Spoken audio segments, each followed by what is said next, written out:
अभिनेत्री दीपाली सय्यदच्या वाढदिवसाच्या पार्टीत बिग बॉस मराठी 6च्या स्पर्धकांनी हजेरी लावली होती। मात्र या पार्टीत दीपाली सय्यद आणि तन्वी कोलतेमध्ये एक वेगळाच राडा पाहायला मिळाला आणि याचा व्हिडिओही सध्या सोशल मीडियावर व्हायरल होत आहे।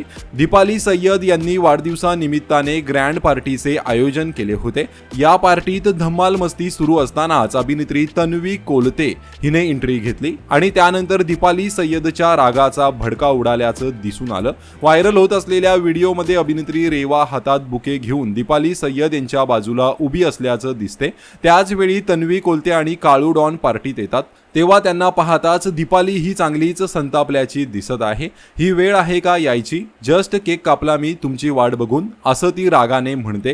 रेवा दीपालीला शांत करण्याचा प्रयत्न करताना दिसते, मात्र दीपाली सय्यद पुन्हा एकदा जस्ट केक कापला मी जस्ट असं म्हणत आपला राग व्यक्त करते। दीपालीच्या चेहऱ्यावरचा संताप स्पष्ट दिसतोय। त्यानंतर तन्वी कोलते पुढे येऊन दीपाली सय्यदला मिठी मारते, तर काळू डॉनही दीपालीला मिठी मारून मनवण्याचा प्रयत्न करतो। दीपाली सय्यदने केक कापण्यासाठी त्यांची बराच वेळ वाट पाहिली, मात्र ते उशिरा आल्यामुळे ती नाराज झाली आणि सगळ्यांसमोर तिने आपला राग व्यक्त केला, असं या व्हिडिओमध्ये पाहायला मिळत आहे।